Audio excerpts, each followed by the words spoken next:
In the winter season, around December 25th, the people celebrated the winter solstice. And so the winter solstice would come about somewhere from December 21st all the way to around January 6th or so. And so the people of the North would celebrate different holidays, have different occasions based upon the winter solstice. In the wintertime, there is a period where there is no light. You are literally in darkness 24 hours of the day. And this stretches for a period of time. Now, could you imagine if you're living in Alaska or living in Canada or living in Norway and you don't have central heating and the cold is outside, it's darkness around you. People are dying from disease. It's a terrible time, and every family would probably lose somebody, or they would know of somebody dying from the cold and disease during that season. This is the winter solstice. And so when the sun starts to come out, the people now are looking at the sun as a life-giving force. And so during that time, a number of ceremonies were held in northern countries. In the far north was the Feast of the 12 Nights, which stretched from December 25th to January 6th. Also in ancient Greece, there was the Bacchanalia, which was held for their god Bacchus, the god of wine and sport and play. The Romans had the Saturnalia for their god Saturn, their main sun god Saturn. And so you find during these times that the people held ceremonies in the north. They would burn bonfires. The light was important, the fire, because the fire represents the light, the life-giving force for those who worship nature. Also in the north, they recognized that there was one tree that despite the cold would still remain alive, the evergreen tree, the fir tree. And so in some cases they would take this fir tree, believing that there was powers of life within the tree, and they would put it in their homes, set it there and put a light on the top of it, or burn them in the front, or they would make mistletoes and put them over their doorways, a type of what we would call ta'weez or tamima. It is an amulet. And they would hang the amulet over their doors, hang the amulets in their home, hoping that this fir tree, that this so-called life-giving force would protect them from the danger of the winter. And so their ceremonies developed around this. And this went on for hundreds of years. We also find in the ancient northern countries, and the Druids of the north, they carried out special ceremonies surrounding the mistletoe and surrounding the fir tree and the beliefs, and they would meet within circular areas. And they had a secretive cult that spread throughout the far northern countries. One of the interesting individuals, and you can look this up if you can find it in the dictionaries or encyclopedias, is a man called Mithra or Mithras. This is a very mysterious character. And when you look at history, you find that this individual called Mithra was born on December 25th. His day of the week was the 7th day of the week, that we still call Sunday. He was supposed to be the son of the sun god himself, and they had a special sacrament made up of bread and wine, and they would make this drink during this time, and supposedly he died for the sins of the people. Sounds familiar, doesn't it? But when you try to find Mithra or Mithras in the encyclopedias, they, through state intervention, erased the name. Why is this? That is because after the time of Jesus, Isa alayhi salam, when the message began to spread and they went north, and you'll see within historical writings that Barnabas, one of his disciples, met a man named Saul or Paul, who later called himself Paul. Paul said he saw Jesus on the Damascus road, and he went to the disciples, but the disciples turned against Paul. Only Barnabas stayed with him. But when Paul and Barnabas went into Greece, Barnabas left him. Now, what is the reason why they all left him? What are the concepts coming through Paul? Many people say, well, they left him because he was Saul before and he used to torture the early followers of Isa alayhi salam. But also you can see, and if you look at present day Christianity, that most of the concepts of the Trinity, of the blood sacrifice, the original sin, and most of the concepts which relate to more than one God are coming through Paul. The preachers are quoting Paul sometime more than Jesus during their sermons. And so Barnabas left Paul. And somewhere in the early days, in Rome or Greece, somewhere in that area, those missionaries who were teaching the teachings of Jesus, Isa alayhi salam, met with this force coming from the north. And so you will see in ancient Roman history that in some cases the Roman emperor would go out to the Colosseum and the gladiators would be fighting each other and everybody's cheering for the gladiators. Sounds like one of our football games. They would go to the Colosseum, right? And the gladiators would fight. And then if one of the gladiators was down, and they would look at the emperor, should I kill him or not? And if he wanted to kill him, he would say, he would go like that, right? You know, that sign down. If he said keep him alive, he goes like this. You know how we use it today? Yes. Okay? He gives that sign. Okay? One of the terrible things happening during these rituals at the Colosseum is that they would bring the Christians out, literally men, women, and children, and feed them to hungry animals. They would take a hyena or a wolf or a lion and get it hungry and crazy and beat it and throw raw meat at it and then send it out on the people, and they would literally cheer and watch as the animal ripped the bodies apart. This is a terrible culture. Tear the bodies apart. And so somewhere along the line, somebody who couldn't take the torture, who felt that maybe we can win these people over, made a compromise.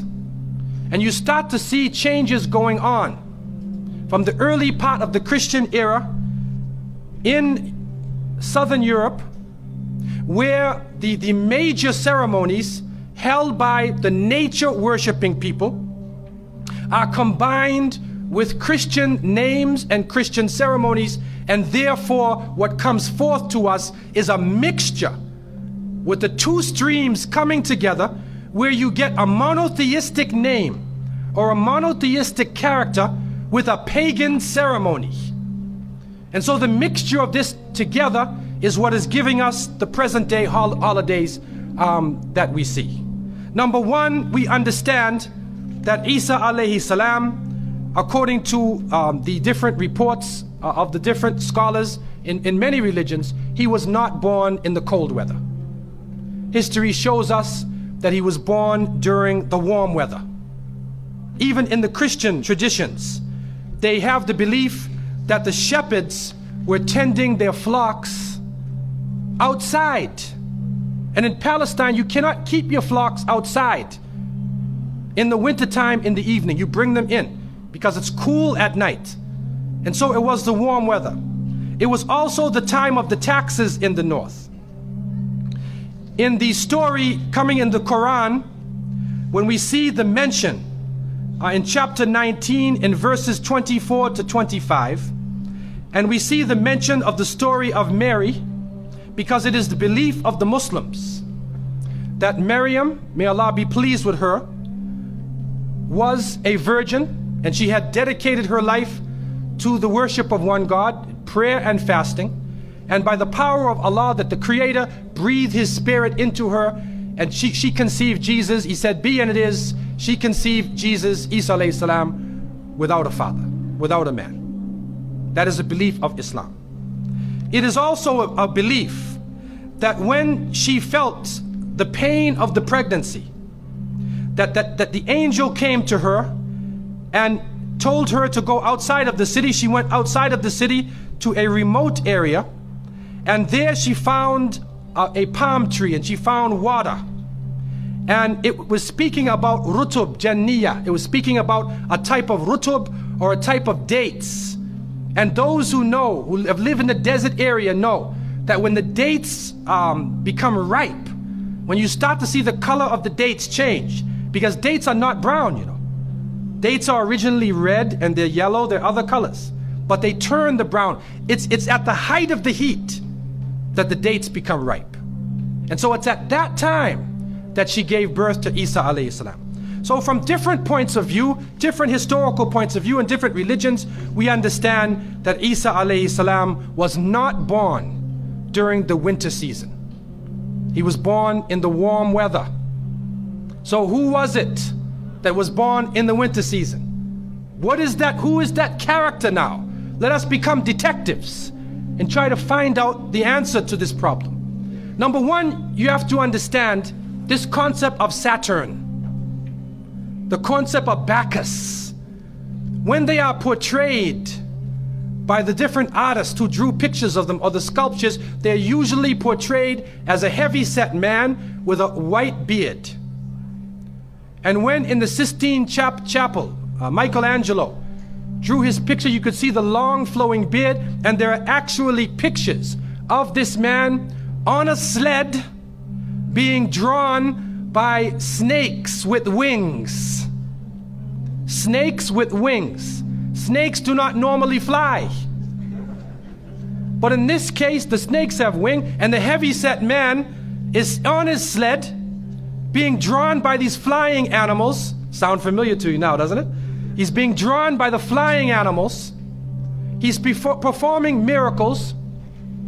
He's coming out on December 25th, which is not the birthday of Isa alayhi salam, has nothing to do with Christianity. It is the time of the Bacchanalia and the Saturnalia, and he is representing riotous fun, drunken reverie.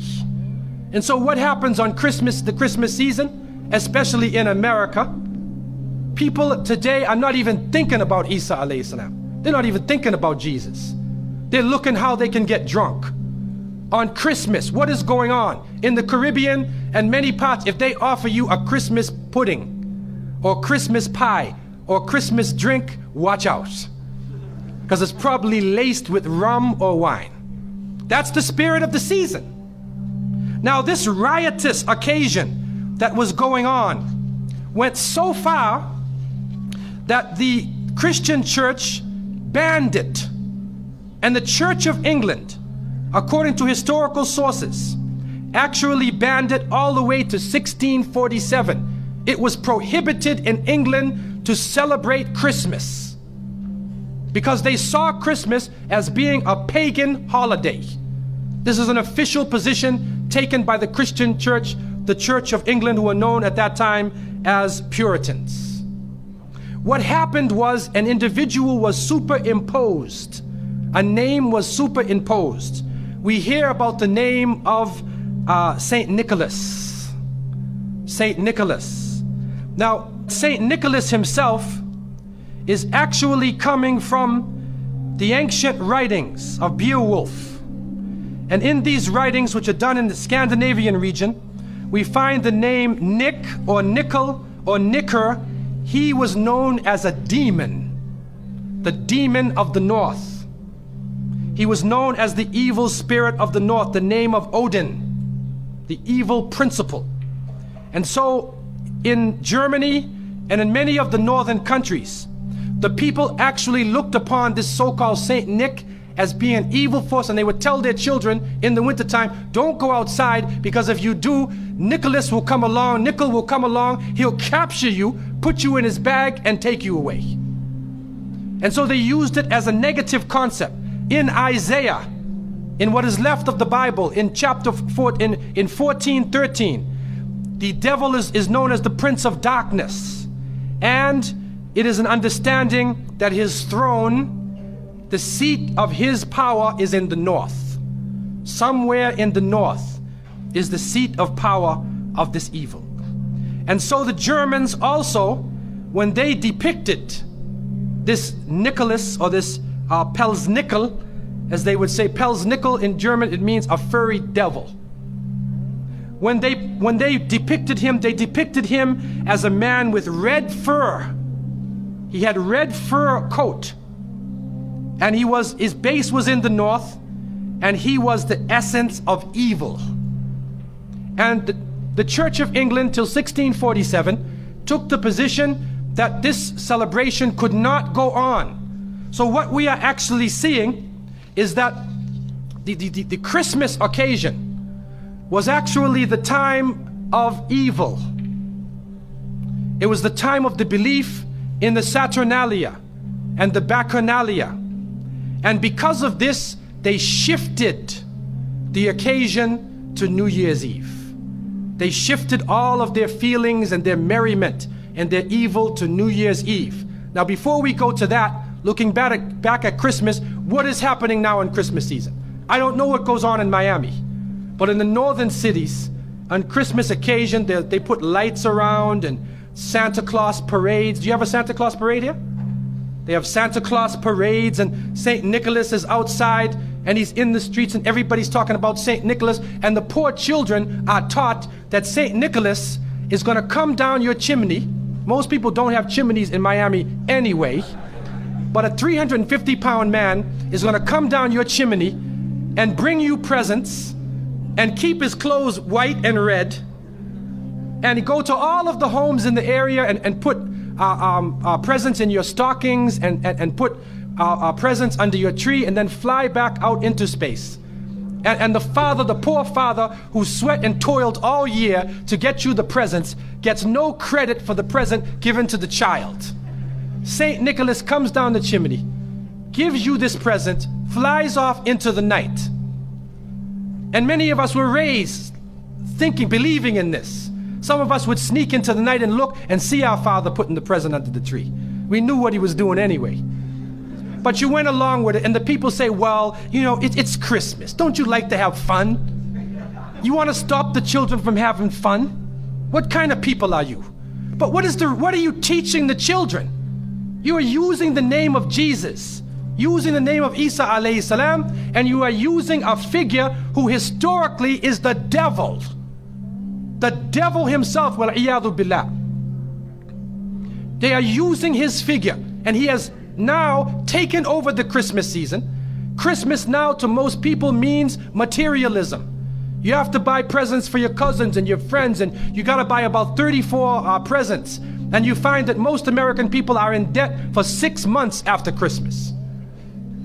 Now, where is Jesus? You get drunk, you fight, you lose all your money, the stores raise their prices. Isa alayhi salam is described as a very humble person. Most of the time he didn't wear shoes, only 1 or 2 changes of clothing. A very simple person, eating very simple food, fasting most of the time. You see what is going on? There are 2 streams now, a stream of polytheism, a stream of monotheism, and now the polytheism, the materialism, is overtaking the monotheism and standing in the way and taking over our society. And some foolish Muslims coming along from outside of in their country say, well, I just want to be an American. I want a tree too. So I said, one of the brothers said he had a Christmas tree in his house. He came for. I said, brother, do you know what the tree stands for? He said, no. Okay, I'll get a palm tree with dates. I'll make it halal, a halal Christmas tree. But brother, you have to understand what it means. You have to understand what it means. Number one, the Prophet ﷺ, when he talked about ar-ruqya, wa tama'im, wa tiwala, he said all of these things are shirk. That if you hang amulets thinking that this ta'weez or this amulet is going to protect you from something, then you are actually giving power to the creation of Allah and taking it away from the Creator. If you think that by making some spells, going to a magician and asking them to put a spell on someone, you want to get married, so you go to the Sahir and say, put a spell on Ali, I want to marry him. Put a spell on Zainab. What kind of marriage are you going to have if you go to the magician? And so the Prophet, peace be upon him, named all of these things, the superstitions, the amulets, all of these type of things are the other stream which goes away from monotheism, from the belief in one God, and takes you into another religion.